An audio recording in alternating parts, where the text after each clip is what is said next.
Hey everyone, welcome back to In English Podcast. I'm Ryan, and I'm really excited about today's topic. And I'm Clara. Hi, everyone. Thanks for joining us today. We have such a useful lesson for you. So, Clara, I have a question. If you could travel anywhere in the world right now, where would you go? Ooh, that's a tough one. I would probably go to Japan. I've always wanted to see the cherry blossoms. Perfect. And did you notice what you just did? What do you mean? What did I do? You used would perfectly. I would probably go to Japan. That's exactly what we're talking about today. Oh my gosh. I didn't even realize. I just said it naturally. Exactly. And that's the thing about would. Native speakers use it all the time in everyday conversation without thinking about it. But for English learners, would can feel really confusing, right? Absolutely. So many learners tell us, I understand would when I hear it, but I never know when to use it myself. And that's totally normal, because would has so many different uses. So today, we're going to break it all down for you. No complicated grammar terms, no confusing rules. Just practical examples, real situations, and natural English you can actually use. And if you enjoy this episode, please subscribe so you don't miss our future lessons. All right, let's dive in and make would feel easy and natural. Let's do it. Okay, Ryan. Before we get into all the different uses, can we just talk about the feeling of would? The feeling? What do you mean? Well, like, when you use would instead of other words, what kind of vibe does it give? Oh, I see what you're asking. That's actually a really smart question. So, what is the feeling? I would say would feels softer, more polite, less direct than some other words. Oh, like it's not as strong or certain? Exactly. Let me give you an example. Listen to these two sentences. I will help you. Okay, that sounds very certain, very definite. Now listen to this. I would help you. Ooh, that feels different. It's softer, more conditional, maybe? Yes, perfect. With would, it feels like there's something unspoken, like maybe a condition or a reason. So, I would help you might mean I would help you if I could, or I would help you, but something's preventing me. Exactly. Even if you don't say the if part, it's kind of implied. So, everyone, the first thing to understand is that would is gentler, softer, and less certain than will. Right. Once you feel that difference, everything else becomes so much easier. Okay, so what's the most common way people use would? Great question. One of the most common uses is for polite requests. Polite requests, like when you want someone to do something? Exactly. Let me show you. Clara, can you close that window? Sure, no problem. Okay, so can you is polite. But now listen to this. Would you close that window? Oh, wow. That sounds even more polite, almost like you're being extra respectful. Yes. Would you feels gentler, more considerate than can you. So I could say, would you help me with this? Or would you mind passing the salt? Perfect. And native speakers use these phrases constantly. Oh, like at work, I might say, would you have a moment to review this? Exactly. That sounds so professional and polite. Or even, would you like to join us for lunch? Yes, and that brings us to another huge use, offers. Offers. Yeah, using would you like when you're offering something to someone. Oh, like, would you like some coffee? Or would you like a ride home? Perfect. And this is so common in everyday English. Would you like to sit down? Or would you like me to help with that? And here's the key. Would you like is basically a more polite version of do you want. Oh, so instead of saying, do you want coffee, I should say, would you like coffee? Exactly. It sounds so much more polite and natural. So everyone, start using would you and would you like in your daily conversations. It'll make you sound more polite and fluent. All right, now let's talk about one of the most fun uses of would. Which one? Using would for imaginary situations, like daydreaming or thinking, what if? Oh, I love this. Like when you're imagining something that's not real right now? Exactly. For example, if I won the lottery, I would buy a house by the ocean. Ooh, that sounds amazing. And it's not real. You're just imagining it. Right. We're not actually going to win the lottery tomorrow, probably. Probably not, but it's fun to dream. Exactly. Or like, if I had more free time, I would learn to play guitar. Oh, I say things like that all the time. If I didn't have to work, I would travel the world. Notice the pattern?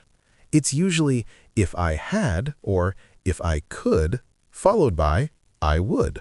So the if part sets up the imaginary situation, and would tells us what you'd do in that situation?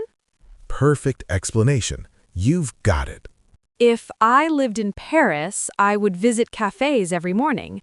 Or if I spoke Spanish fluently, I would move to Barcelona. Beautiful examples. And everyone does this. It's so human to imagine possibilities. And you can use this for giving advice too, right? How so? Well, instead of saying directly, you should talk to your boss, you could say, if I were you, I would talk to your boss. Yes, that's perfect. It sounds like a suggestion, not a command. It's gentler advice because you're framing it as imaginary. So would is perfect for dreams, possibilities, and gentle advice.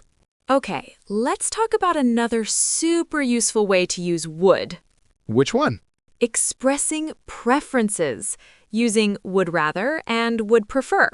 Oh, yes. These are so common in everyday conversation.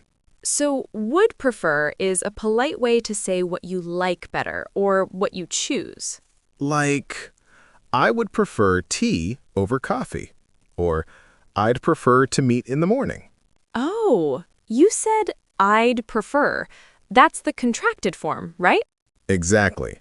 I'd is short for I would, and it sounds much natural in conversation. So, native speakers almost always use the contraction. Yes. Saying I would prefer sounds a bit formal. I'd prefer sounds natural and casual. Okay, what about would rather? Would rather is similar, but maybe slightly more informal. It's like saying, I'd rather this over that. I'd rather stay home tonight, or I'd rather not discuss this now. Perfect. And you can use these to politely decline invitations. Like, if someone invites me out, but I'm tired, I can say, thanks, but I'd rather rest tonight. Exactly. That sounds polite, honest, not rude at all. And there's that fun game everyone plays, Would You Rather? Oh yeah. Would you rather have the ability to fly or be invisible? I'd rather fly. It would be so cool. What about you? I'd rather be invisible. Imagine all the fun you could have. See how natural that sounded? We just used would rather in a fun, casual way. So, listeners, try using I'd prefer and I'd rather when talking about your preferences. Supernatural. All right, Clara. This next use of would confuses a lot of learners. Oh no, which one? Using would to talk about past expectations or promises. Past expectations? Can you give me an example? Sure. Imagine your friend promised to call you yesterday, but didn't. You might say, he said he would call me. Oh, so you're looking back at what he promised. Exactly. At that time in the past, he said, I will call you. But when you're remembering it now, you say, he said he would call. So would is like the past version of will? Yes, perfect. It's about what you expected would happen in the future, but you're talking about it from the past. Like, I thought the exam would be easy, but it wasn't. Exactly. In the past, you believed it would be easy. That was your expectation. She said she would come to the party, or I didn't think it would rain today. Perfect examples. And notice there's often a little emotion in these sentences. Yeah, like he said he would call me with that tone of disappointment. Right. The would helps us understand that the expectation wasn't met. Or I didn't know it would be this difficult, with surprise. Yes. So would here is all about what we thought or expected in the past. So when you're talking about past promises or expectations, use would. Okay, this next use of would is one of my absolute favorites. Which one? Using would to tell stories about the past, especially childhood memories. Oh, how is that different from just using past tense? Well, listen to this. When I was little, my grandmother would bake cookies every Sunday. Aw, that already sounds so warm and nostalgic. Right? It's not just my grandmother baked cookies. Using would makes it feel like a cherished, repeated memory. So, like, every summer we would go camping in the mountains. Yes, perfect. Can you feel how that brings the memory to life? Totally. It's like you're painting a picture of the past. My dad would tell us bedtime stories every night, or we would play in the park until sunset. These sentences are so much richer than just saying, my dad told us stories. Exactly. Would adds emotion, nostalgia, and this sense of routine that you miss. Is this the same as used to? Similar, but would feels more emotional and storytelling. Used to is more factual. So, I used to play soccer is just a fact, but I would play soccer with my friends every afternoon tells a story. Exactly. Would is for storytelling, for bringing memories alive. So, when you're sharing memories, try using would. It'll make your stories sound so much richer. It's like inviting the listener into your memories. All right. Here's another really practical use of would. What's that? Using would to express opinions without sounding too forceful. Oh, like being diplomatic? Exactly. Listen to the difference. That's a bad idea versus I would say that's not the best idea. Wow, the second one sounds so much gentler and less harsh. Or that won't work versus I wouldn't think that would work. I would imagine that could be challenging, instead of that's going to be hard. Perfect. You're getting it. This is so useful for professional situations. Absolutely. In a meeting, instead of saying your idea is wrong, you could say I would probably approach it differently. That's so much better. You're still being honest, but not offensive. I would think, I would say, I would guess, I would imagine, all of these soften your opinion. So, if you want to sound more diplomatic and thoughtful, add would to your opinions. It shows you're sharing your perspective, not stating absolute facts. Okay, Ryan, let's talk about mistakes. What do learners get wrong with would? Great idea. These mistakes are super common, but really easy to fix. What's the biggest one? Using would when you mean something definite or certain. Like saying, tomorrow I would go to the store, when you mean tomorrow I will go to the store? Exactly. Would makes it sound hypothetical when it's actually your real plan. So, will for definite plans, would for imaginary or conditional situations? Perfect. You've got it. What else? Forgetting to use contractions in spoken English. What do you mean? Well, in casual conversation, we almost always say I'd instead of I would. Oh, right. I would like coffee sounds stiff, but I'd like coffee sounds natural. Exactly. I'd love to, I'd prefer, I'd rather. Contractions make you sound fluent. What about grammar mistakes? A common one is using would in the if clause, like saying, if I would have money instead of if I had money. Oh, so the if part uses simple past, not would. Right. It's if I had money, I would travel, not if I would have money, I would travel. But don't worry about being perfect. These mistakes are totally normal when you're learning. Exactly. The important thing is to practice and not be afraid to use would. Okay, Ryan, let's do something fun. Let's have a conversation using tons of would so listeners can hear it all in context. Love it. Okay, I'll start. Hey, Clara. I'm planning a weekend trip. Would you like to join? Oh, that sounds fun. Where would you go? I'm thinking about the mountains. It would be so peaceful and relaxing. I would love to come, but I have so much work this weekend. Hmm. Oh, that's too bad. If you didn't have work, would you come? Definitely. If I had free time, I would absolutely join you. I get it.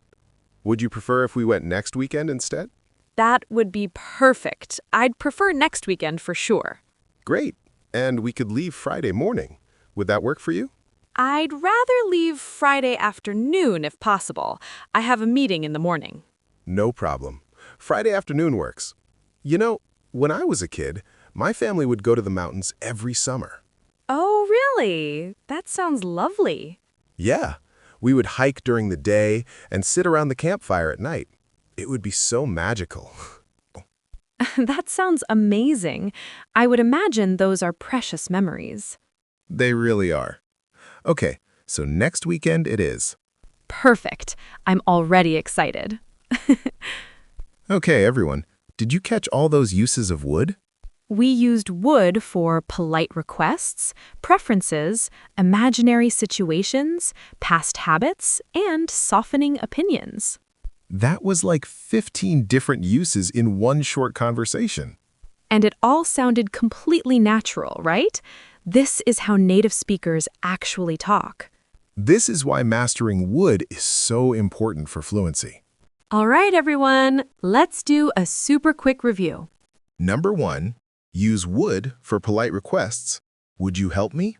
Or would you like some tea? Number 2, imaginary situations. If I had more time, I would learn French. Number 3, expressing preferences. I'd rather stay in, or I'd prefer coffee. Number 4, past expectations. He said he would call, or I thought it would be easy. Number 5, past habits. We would play outside every day when we were kids. And number 6, softening opinions. I would say that's a good idea. That's so many uses for just one little word. That's so cool. But remember, you don't have to master all of these at once. Start with 1 or 2 that feel most useful and practice those. The more you use would, the more natural it becomes. All right, everyone. We've reached the end of today's episode. I hope would feels so much clearer now. Remember, would is all about being polite, talking about imaginary situations, and expressing preferences gently. Don't try to memorize every rule. Just listen to native speakers and practice in real situations. Start this week by using I'd like instead of I want. See how natural it feels. Or try making if I had, I would sentences when you're daydreaming. Thank you so much for listening to today's episode. If you enjoyed this, please subscribe to In English Podcast and leave us a comment. Tell us, if you could master one use of would, which one would it be? See? Which one would it be? We're using would right now. Exactly. Soon you'll be using it without even thinking about it. Keep practicing, keep learning, and remember, making mistakes is part of the journey. Until next time, keep speaking English with confidence. Bye, everyone. See you in the next episode. Take care and keep learning.